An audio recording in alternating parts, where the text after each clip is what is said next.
A paz a toda a igreja, amém? Quem trouxe a Bíblia já deixa aberta em 2 Coríntios, capítulo 7. Hoje eu quero estar falando sobre santidade, é um tema que a gente já abordou em outra oportunidade.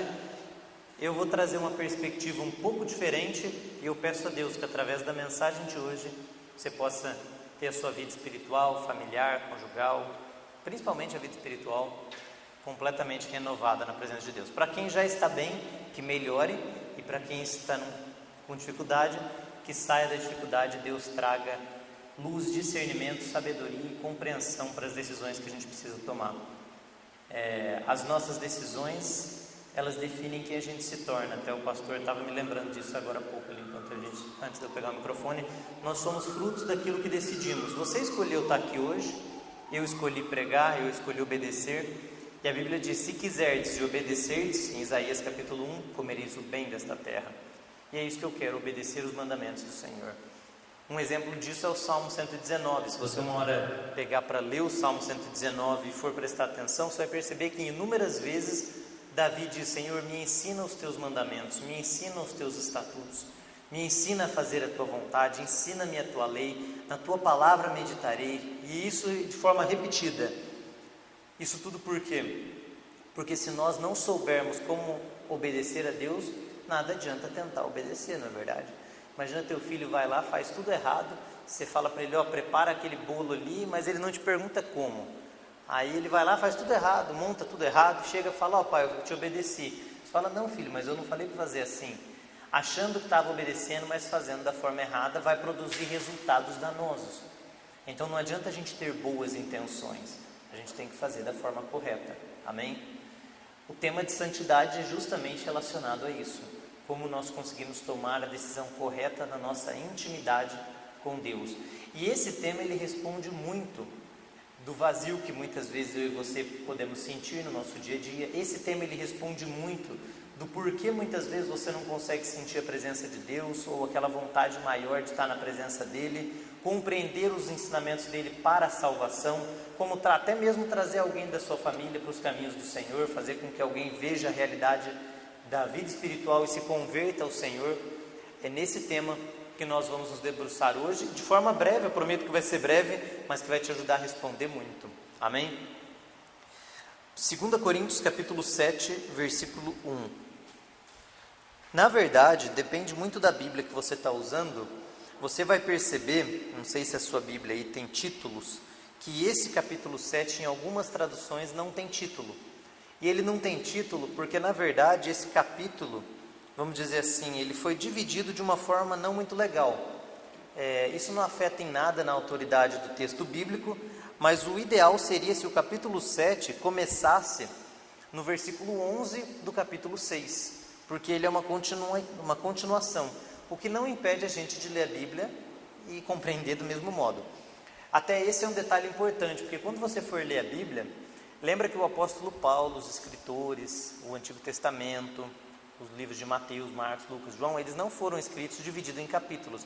Essas divisões vieram mais de 1000 anos depois que a Bíblia tinha sido escrita. Essas divisões em capítulos facilita muito o versículo, você fala o capítulo, o versículo você já vai lá direto. Imagina antes como é que você fazia para achar um texto. Mas quando você for ler a Bíblia, lembra disso, porque muitas vezes a gente vai lá, vou ler o capítulo tal, o versículo tal, nossa, está dizendo isso. Mas por que está dizendo isso? Aí se você ler um capítulo anterior, o capítulo seguinte, você se contextualiza. Isso é muito importante para você entender a mensagem. Por que o apóstolo Paulo escreveu isso aqui? Por que Jesus... vamos pegar o capítulo 7, versículo 1, olha o que está escrito. Ora, amados, 2 Coríntios 7, 1. Ora, amados, visto que temos tais promessas, purifiquemo-nos de toda a impureza, tanto da carne como do espírito, aperfeiçoando a nossa santificação no temor do Senhor. Quando ele diz ali, versículo 1, ora, amados, visto que temos tais promessas, quais são essas promessas? É a que ele menciona no capítulo anterior. Por isso, volta no capítulo 6, versículo 11. Capítulo 6, versículo 11. Olha o que diz. Ó Coríntios, a nossa boca está aberta para vós, o nosso coração está dilatado. Não estamos retirando o nosso afeto por vós, mas vós estáis retirando o vosso afeto de nós. Ora, em recompensa disto, falo como a filhos, abri também o vosso coração. Agora, a partir do versículo 14, é o ponto mais importante. Não vos prendais a um jugo desigual com os infiéis, pois que sociedade tem a justiça com a injustiça e que comunhão tem a luz com as trevas. Aqui ele está falando de santidade. Versículo 15. E que concórdia há entre Cristo e Belial, ou que parte tem o fiel e o infiel? E que consenso o templo de Deus com os ídolos, pois vós sois santuários do Deus vivente, como Deus disse: neles habitarei e entre eles andarei, e eu serei o seu Deus e eles serão o meu povo. Agora vem o apóstolo fazendo a citação lá do Antigo Testamento. Olha o que ele diz: pelo que saí do meio deles, apartai-vos, diz o Senhor, não toqueis nada imundo, e eu vos receberei, e serei para vós pai, e vós sereis para mim filhos e filhas, diz o Senhor Todo-Poderoso. Nessa sequência de versículos até o 7, versículo 1, o apóstolo Paulo está dizendo a respeito de santidade. Ele está exortando, instruindo que eu e você possamos ter mais intimidade com Deus e santidade. Para falar de santidade, o que eu achei interessante que o apóstolo Paulo fez é que ele trouxe um exemplo lá do Antigo Testamento, quando ele cita no versículo 17 e 18 do capítulo 6, olha o que ele diz: pelo que saí do meio deles, apartai-vos, diz o Senhor, não toqueis nada imundo, e eu vos recebereis. É Deus dizendo isso lá para o Antigo Testamento. Não sei se você lembra, mas lá no Antigo Testamento tinha aquelas leis de purificação, para você não ficar imundo, se alguém cuspisse em você, ou se você tocasse em um corpo morto. Tinha aquele monte de regras, dependendo do que você comia. A mulher no período menstrual, você tinha que se purificar depois de um tempo para entrar no templo, para entrar na casa de alguém, para conversar, para se aproximar, para tocar alguém que não estava impuro. Então você tinha que separar-se daquela comunidade, daquele grupo, daquela pessoa, para se purificar, e depois você podia voltar. É o que o apóstolo usa de comparação para falar de santidade. Ele escreve: pelo que saí do meio deles, saiam do meio deles, apartai-vos, diz o Senhor, não toqueis nada imundo, e eu vos recebereis, afaste do que é imundo. Aí no versículo 18, eu serei para vós pais, vocês serão filhos. Essa é a exortação, o afastamento. Por isso que santidade está relacionado a uma separação, a uma distinção, a uma diferença. É você não ser como os demais. É literalmente você falar: eu estou no mundo, mas eu não sou do mundo. Você se separa ali dentro. E agora a grande pergunta é: como é que você se separa no mundo? Por exemplo, se você faz faculdade, se você está na universidade, ou se está no teu trabalho, ou em casa, ou com a tua família, ou com um grupo de amigos, ou numa confraternização que vai ter, em algum evento que te chamam, qual é a característica predominante em você que separa você dos demais? Ah, eu acredito em Deus, eles não. Só que quando eles se separavam lá naqueles tempos, e não só na época que Paulo está instruindo, mas até desde a antiguidade, a separação ela era nítida. Ele diz: saia do meio deles. Veja que em Salmos 26, versículo 4, Davi diz assim: não me associarei aos homens vãos. Em Salmo 101, do 1 até o versículo 7, Davi diz assim: não entrará na minha casa mentirosos, e aqueles que não temem e não louvam ao Senhor. Essa era a forma com que Davi fazia para se separar. Não me assentarei na roda dos escarnecedores, Salmos 1. Veja, o prazer dele está na lei de Deus, e não em estar com os ímpios. Então, a distinção de Davi era ele orar, era ele se separar, não andar com ímpios, não trazer para o meio dele, que seria para a intimidade dele, os ímpios. Quem são? Aqueles que não buscam a Deus, que não temem a Deus, que não querem compromisso com o Senhor. Isso quer dizer que você não conversa mais com essas pessoas? Não, isso quer dizer que agora você não compartilha mais de uma intimidade profunda com quem não tem compromisso com Deus. Esse é um propósito que eu coloquei em mim. Você sabe qual é o problema de você compartilhar de uma intimidade profunda com quem não tem o temor do Senhor? Você acaba se perdendo, você acaba se desviando dos caminhos de Deus. E às vezes essa pessoa vem com aparência de cristão. Que é um exemplo bíblico. Não sei se você se lembra lá de Reis capítulo 13, 1ª, 2ª Reis capítulo 13, do profeta velho. Lembra daquela história que tinha um profeta velho e um profeta jovem? O profeta jovem chega na cidade, dá um monte de profecias, fala por Deus, e Deus instrui: olha, profeta jovem, quando você voltar, não retorne pelo mesmo caminho que você veio. vá por outro caminho e não come nem beba nada ali. Quando esse profeta jovem termina de falar o que Deus tinha mandado e ele está para ir embora, um profeta mais velho, um profeta, muitas vezes é um cristão, que vai estar do teu lado, te fazendo desviar dos caminhos do Senhor. Lembra que em Gálatas, no início do livro de Gálatas, o apóstolo Paulo fala, ainda que um anjo pregue outro evangelho, não acredite e não siga esse anjo. E Paulo diz ainda, se eu for lá e falar outro evangelho para você, não creia. Esse profeta velho fala para o jovem, não, vem aqui em casa porque Deus me falou que você pode comer e voltar aqui e Deus vai te abençoar. Ele mentiu para ele. Minutos depois que ele estava lá dentro, Deus veio no profeta velho e falou agora de verdade. Ele olhou para o jovem e disse, olha, você desobedeceu os mandamentos do Senhor e agora você vai morrer. Ele sai dali, um leão mata ele. Então veja, parecia um homem de Deus, era um cristão, era usado por Deus, tanto que depois foi até Deus que falou para ele, dando a profecia que ele ia morrer. Mas ele não devia ter escutado. Quando nós partilhamos, quando nós temos intimidade com aqueles que não servem a Deus, 1 Coríntios 15:33 diz que as más associações corrompem os bons costumes. Em algumas traduções, as más conversações. Isso é, você compartilhar e ter intimidade com quem não tem o temor do Senhor. Essa é uma das formas de separação que o apóstolo Paulo cita nos versículos anteriores. E aí ele diz lá no versículo 14, não vos prendais a um jugo desigual com os infiéis, pois que sociedade tem a justiça com a injustiça. Se você quer ser justo, você não anda com o injusto. Se você quer ser de Deus, você não anda com quem não é de Deus. E isso vai um pouco mais longe. No versículo 7, no capítulo 7, versículo 1, que é o base da nossa mensagem, diz, visto que temos tais promessas, que é qual? Sermos separados para ser filhos de Deus, que é o que ele citou no versículo 18, e para o céu, resumindo. Visto que temos essa promessa de sermos de Deus, purifiquemo-nos de toda impureza, tanto da carne como do espírito, aperfeiçoando a nossa santificação no temor do Senhor. Então nós temos que nos limpar de toda imundícia, de toda impureza da carne e do espírito, e aperfeiçoar esse processo constantemente. Filipenses 1,6 diz, estando certo disto mesmo, que aquele que em nós começou a boa obra, vai completá-la até o dia de Cristo. Então nós só vamos estar completos no dia que Jesus voltar, quando Jesus voltar e nos levar. Antes disso a gente está sempre melhorando, por isso você vai cometer falhas, você vai pecar, você vai se arrepender, pedir perdão, procurar mudar, mas nós somos passíveis de erro. Então nessa tentativa de ser melhor, você vai falhar e vai continuar na tua jornada, mas o mandamento é, purifiquemo-nos dessas imundícias, aperfeiçoando a nossa santificação. Então nós temos que continuar servindo a Deus de uma forma cada vez mais íntima.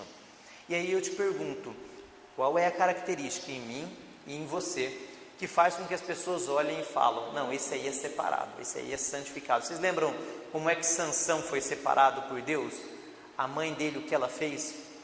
Como é que Samuel foi separado por Deus? A mãe de Samuel, Ana, ela entregou Samuel para viver com o sacerdote. Ela fez uma separação literal, intensa na vida dele.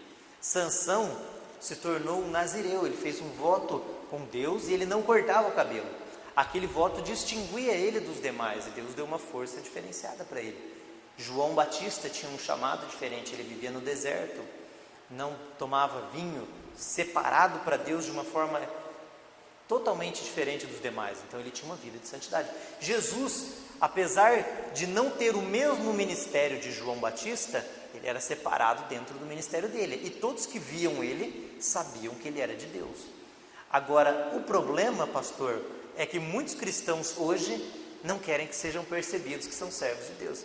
Se você entra em um ambiente que não agrada a Deus, ou é um ambiente que foge aos teus princípios, tem muita comelança, bebedeira, maior baderna, bagunça, palavrão, você compartilha de um monte de assunto que não deveria, ou até em grupo de WhatsApp, você participa, mas fala, eu não posso sair daqui, senão vão achar que eu sou muito cabeçudo, ou eu não vou deixar de andar com seus amigos aqui, porque eles são gente boa, eu sei que está errado, mas eu vou continuar, porque senão vai ficar muito chato para mim. Ou na faculdade, quando me chamarem, eu não posso negar ir lá numa festa com eles, ou essas músicas aqui, eu não consigo abrir mão de ouvir essas músicas, eu preciso ouvir. Quanto menos nós nos aproximamos de Deus, menos santificados nós estamos, e nós não estamos caminhando nesse processo de aperfeiçoamento da nossa santidade. Ser santificado para Deus é literalmente você ser perseguido por causa de Jesus, é as pessoas boicotarem, tirarem sarro, não compreenderem. Jesus falou, vocês serão perseguidos por causa do meu nome. E hoje nós nem somos perseguidos no sentido literal, pelo menos é quase, né? Chega perto. No Brasil não é tão intenso como em alguns lugares do mundo em que queimam cristãos, matam. Mas existe sim, até o pastor estava citando a perseguição que você tem. Se você fala na internet, homossexualismo é pecado, vão falar, o cara está exagerando. Ou se você falar, inclusive nas pesquisas presidenciais lá de Donald Trump e do Joe Biden dos Estados Unidos, um pouco antes das eleições, eu vi uma notícia de um analista explicando por que as pesquisas dão tão errado. Claro, tem um motivo aí da tendência, né? Mas outro motivo é porque muitas pessoas que votam em Trump lá e aqui no Bolsonaro têm vergonha de falar. Não estou nem dizendo que é certo ou errado, não estou te falando vota ou não vota. Mas tem gente que tem vergonha de falar, eu voto no Bolsonaro. O cara fala, não, se eu falar que eu voto no Bolsonaro, o cara fala, o cara é louco e tal. Aí por isso que nos resultados das pesquisas não bate com as eleições. Fala, nossa, mas deu de forma... Não é só isso, né? Mas é um dos motivos. Muitos de nós, então se você chega na sala de aula, por exemplo, será que você teria vergonha de levar uma Bíblia e ler na hora do intervalo? Na sala, vamos olhar eu lendo uma Bíblia, falar o pastorzão e tal. Mas você vai ver, na hora que eles estiverem em aperto, com o espírito abatido e transtornado, quem que eles vão procurar? O pastorzão da sala. Eles vão atrás de você, pedir oração, pedir para você ajudar, pedir para você ensinar. Você tem que pontuar quem você é. E nós só vamos fazer isso nos separando. Você só se separa de um ambiente não fazendo parte dele. Você só se distingue de uma comunidade, de um grupo, não sendo como eles, fazendo algo que te torna diferente. E a minha pergunta para você, que é uma pergunta retórica para você meditar nela, quais são as atitudes que eu e você estamos tomando que nos distingue da sociedade? Eu posso colocar alguns temas, eu já pus alguns assuntos. O tipo de conversa que você tem, por exemplo, os palavrões que você fala. Efésios 4:29 diz que toda palavra que sair da tua boca seja para edificação, que nenhuma palavra torpe saia da tua boca. Então, que tipo de palavra que você conversa com o teu grupo? Eu já vi cristãos que soltam um monte de palavrão. Eu falei, nossa, nem dá para acreditar que é um cristão. Se você falar, não, mas escapou um dia ou outro, tudo bem, mas agora você viver falando palavrão não combina com uma vida de um cristão. Não combina com essa santificação, com essa separação. Até na última transmissão eu estava citando sobre esse tema, e eu contei o exemplo do que nós vivemos em casa, e eu posso dizer isso da minha mãe, do que ela fez com a gente, até eu vi que ela chegou lá. E eu agradeço mesmo, mãe, de você ter feito isso, porque ela foi criticada, e eu lembro dela de ser criticada, porque ela separava os filhos dos demais, não dos demais, para Deus. Ela colocava eu, meus irmãos, eu, Moisés, para pregar. Não, vocês vão pregar. A gente pregava lá em casa, com a fruteira servindo de púlpito. Colocava a gente para ir nas igrejas, falava com os pastores, insistia, pedia. E ela fazia, não, vocês têm que pregar. E a gente concordava e gostava, ela estimulava. Não só isso também, eu lembro de chegar com amigos, ela falava assim, com esses dois rapazes aqui você não vai mais andar. Aí eu pensava, nossa, mas que isso, minha mãe vai escolher meus amigos? E foi a melhor coisa que ela fez, ela me livrou de muito mal. Eu não tinha capacidade ainda de decidir com quem eu ia andar ou não, e ela não deixava. E a gente brincava, falava que a mãe era um policial. Dependendo do lugar que você estava na rua, de repente você viu o carro da polícia passando e não tinha como você fazer coisa errada que ela pegava. Eu lembro que teve uma época que ela estava preocupada comigo na escola, antes de acabar a aula, eu às vezes saía mais cedo para não dar tempo dela ir me buscar, o carro do policial estava chegando já, não tinha como escapar. Porque ela estava preservando, ela estava cuidando daquilo que Deus deu para ela. Ensina a criança no caminho que ela deve andar, e até quando ficar velho ele não vai se desviar. E nessa separação, ela chegou a separar-nos na família, até de pessoas próximas, que falavam, nossa, mas vocês não vão estar aqui com a gente, não vão participar, não vão vir. E ela falava, eu não posso abrir mão dos meus princípios. Por mais que sejam pessoas queridas, pessoas que eu gosto, que eu amo, eu não posso abrir mão dos meus princípios. E ainda bem. Hoje essas mesmas pessoas olham para ela e falam, ainda bem que você fez aquilo com teus filhos e eu gostaria de ter feito com os meus. Não estou dizendo que a gente é perfeito, mas estou contando um exemplo para você ver como você pode separar a tua família para Deus. Nós tínhamos culto em casa constantemente, líamos a Bíblia, não podia furar, estava sempre ouvindo mensagem no carro. Era uma forma de ser diferente dos demais. A maior parte dos meus amigos não ia ouvindo pregação de vai por Londrina em uma viagem dentro do carro. A maior parte deles não ia. Mas nós íamos. porque essa é uma forma de te separar do grupo. Você é diferente do grupo, você não é como os demais. 99% dos meus amigos não pregavam. Não estou dizendo que eles tinham que pregar num púlpito, cada um tem um dom, mas não exerciam algo que chamava, olha lá, ele está sendo diferente. Eu lembro do meu pai e da minha mãe colocaram um desafio lá em casa. Eles desafiaram todos nós em quem leria a Bíblia em 30 dias. E quem terminasse antes, quem conseguisse ler em 30 dias, ia ganhar um prêmio. A gente era tudo novo, eu lembro que o André ganhou. Eu fiquei bravo, porque no primeiro dia ele descobriu que eu li um monte de capítulo. Ele correu e ele lia demais, eu não aguentava ler igual ele. Aí eu falei, tentei ganhar, mas não deu. Ele ganhou, quando ele foi ganhar, e ele até conta isso, meu pai comprou um troféu e escreveu no troféu, parabéns, escreveu alguma coisa, nem lembro o que estava escrito, ele tem até hoje lá o troféu. Só que aí ele olhou, e como ele era adolescente, ele olhou e falou, nossa, eu vou ganhar um troféu, me matei de ler. Eu lembro dele na academia andando de bicicleta com a Bíblia, lendo lá, tinha que ler, parece-me que 40 capítulos, se você ler 40 capítulos por dia, você termina em 30 dias a Bíblia. E ele ganhou, e meu pai falou, não, vou te dar outro presente também. Ele comprou um outro presente para ele, mas aquele troféu está lá até hoje, e até hoje aquele troféu lembra ele, e lembra cada um de nós, sempre que a gente vê ou conversa sobre o tema, de que meus pais fizeram algo para nos separar do mundo. Eu não ganhei aquela competição, mas eu participei, mas eu estava fazendo algo diferente. Eu lembro de eu chegar na escola desesperado, querendo ler para terminar em 30 dias. Você pode ter feito isso com o teu filho, ou se você não está fazendo, um desafio que eu te coloco para você fazer uma proposta, não precisa ser idêntico, cada um tem sua história, cada um tem seus dons, tem os seus talentos. Tem criança que tem o dom de tocar, de cantar. Se eu for dançar, eu acho que vocês tudo dá muita risada. Às vezes que eu vou me aventurar a dançar lá em casa, a Lana morre de dar risada, porque eu não tenho dom para dançar. Vocês conseguem imaginar eu dançando aqui, cantando? Não tem, não é um talento que Deus me deu. Mas identifique o talento que Deus deu para o seu filho, que Deus te deu, e desenvolva esse talento para Deus. Faça para Deus. Minha mãe ensinou a gente desde pequeno que nós não ouviríamos música do mundo em casa.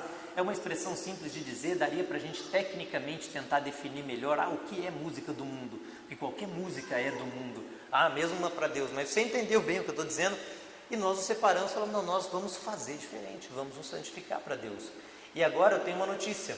Hebreus, não precisa abrir a Bíblia, dá para pôr na tela ali, Hebreus capítulo 12, versículo 14, explica a importância desse processo de santificação.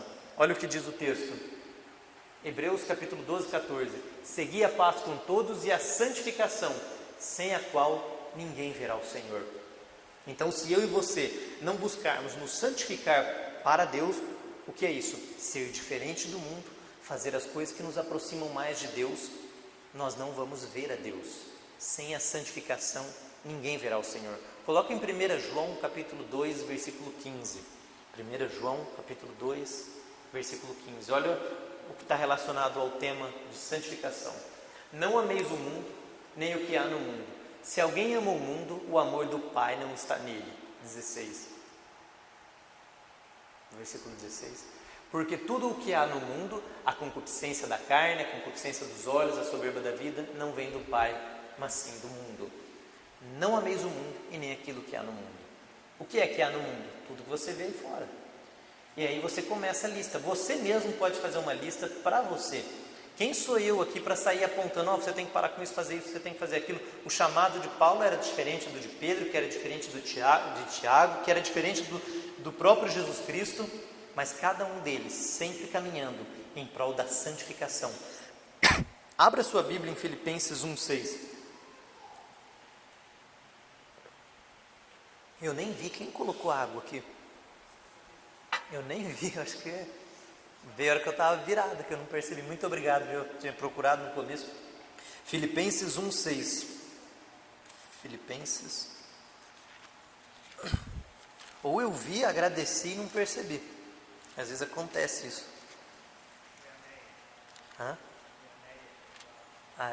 Neia? Obrigado, Neia. Cadê a Neia? Obrigado. Eu vi ou não vi? Não, né? Depois secreto ali, né? Filipenses 1,6. Sabe que às vezes algumas pessoas olham para mim, falam bem assim, nossa, eu estou ficando velho. Eu estava saindo de casa, esqueci para onde eu estava indo. Isso aí não é sinal de estar velho, não. Isso é que você é ser humano mesmo. Isso aí acontece comigo, acontece com todo mundo. Não sei se já aconteceu com o pastor, você está saindo, vai fazer um negócio, nossa, o que eu fui fazer? Você desce lá embaixo, vai na cozinha, nossa, o que eu vim buscar? E depois você lembra. Então, se acontecer isso com você, não é que você está com problema de memória, não é que você está velho, não é nada. É que você é ser humano normal, igual a todo mundo. Não faz tempestade no copo d'água. Muita gente faz isso e acaba ficando mal, ficando entristecido. Eu estou falando brincando aqui, mas isso vale para muita gente mesmo. O pessoal, às vezes, surge uma dorzinha, um probleminha, já acabou com tudo, já é um transtorno. E eu sei que eu não estou velho, então pelo menos você pode me usar como paradigma.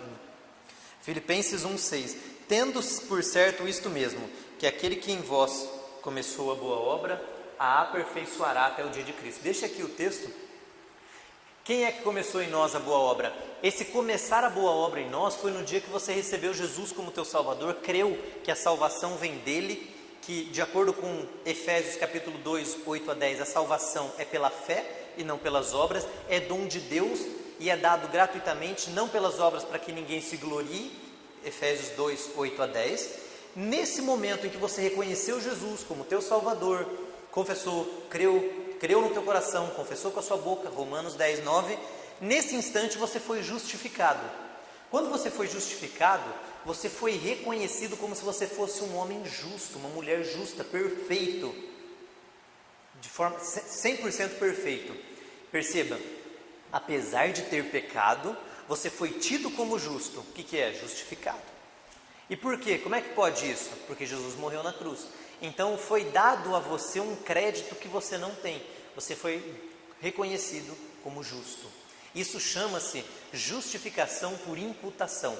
É te dado, é imputado a você sem você merecer. Naquele momento foi iniciada a boa obra em você, quando você recebeu Jesus Cristo. E claro, como ser humano, Eclesiastes 7,20 diz, porque não há homem justo sobre a terra, que faça o bem e que não peque. Romanos 3,23, o salário do pecado, porque todos pecaram, destituídos estão da glória de Deus.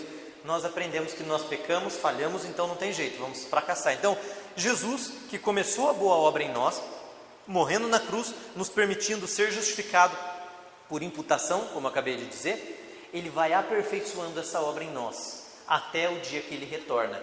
Note que nesse texto está dizendo que é Jesus que vai aperfeiçoando essa boa obra em nós, que é aquele que iniciou. Se você ler o começo do capítulo 1, você vai perceber que ele está tratando disso, até porque nesse Filipenses, Filipenses 1,6, no início ele inicia mais ou menos ali no 3, quando ele fala assim, dou graças ao meu Deus por vocês, fazendo sempre menção de vós.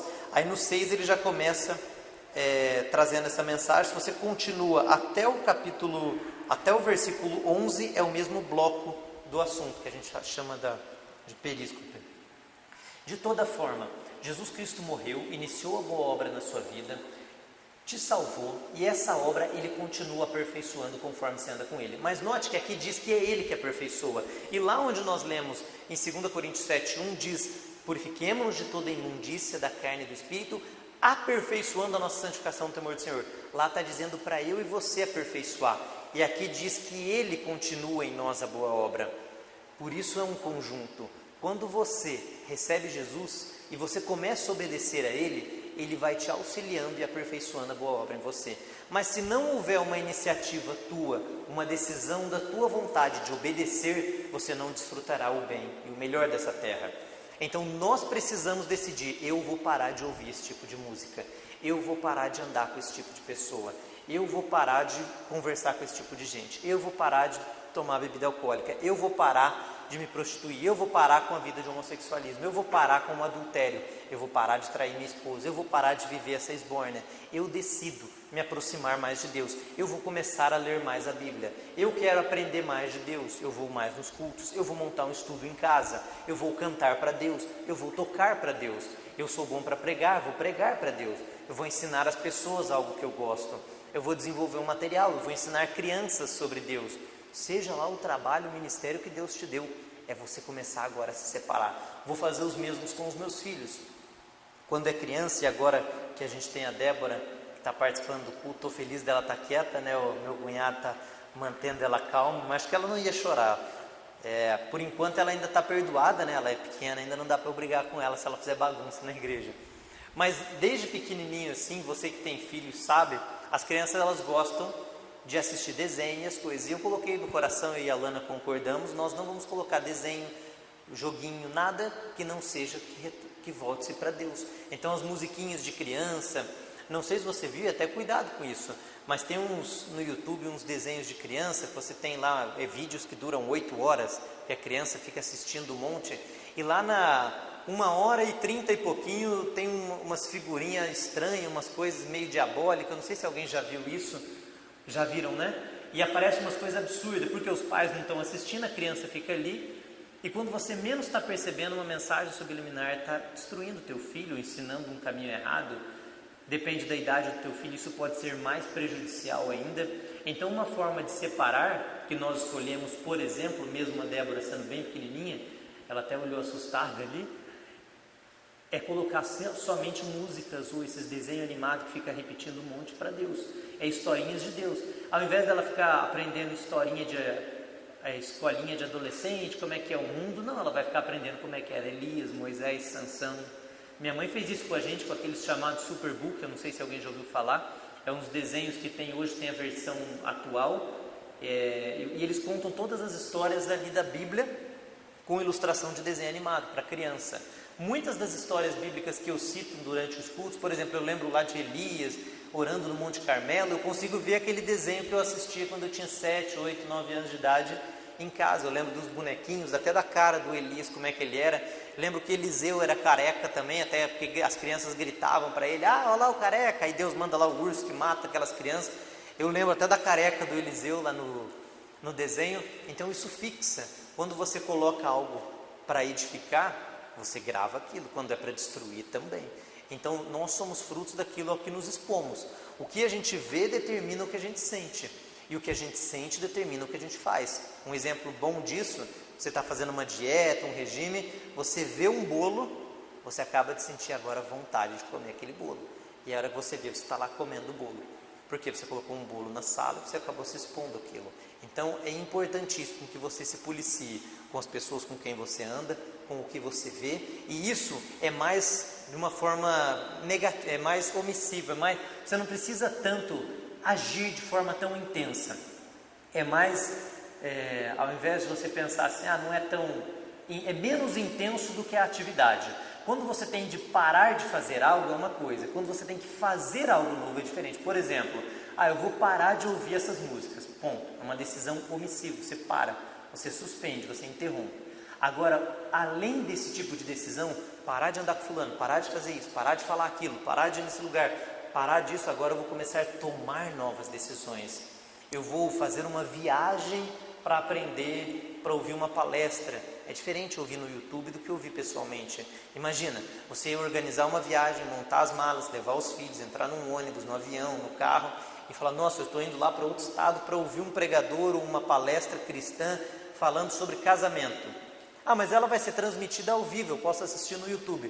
Toda essa operação você envolve não todos os teus sentimentos, todos os teus sentidos, todos os membros da tua família, 2, 3 dias com a mente voltada naquele propósito, melhorar a minha família. Então você vai dar muito mais valor àqueles ensinamentos. Então às vezes a gente acaba trivializando muito a informação e o conhecimento pela facilidade que a gente tem de tê-lo hoje. Eu vi um dado dizendo que uma criança hoje de 7 anos está exposta a mais informação e conhecimento do que o imperador romano, séculos atrás.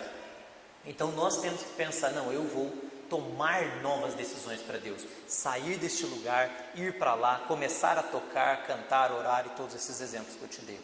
Comece com uma forma muito boa, com os amigos, mudando os amigos, mudando a voz que você admira. Você pode às vezes pensar, como que eu podia fazer para melhorar a minha vida? Procure uma voz que te direcione para o caminho certo. E a gente já tratou disso em outras mensagens, há algum tempo atrás, mas Provérbios também nos ensina muito sobre isso. E para encerrar, Provérbios 13:20 diz, anda com os sábios e será sábio, mas o companheiro dos tolos será afligido. Amém? Vamos nos colocar em pé?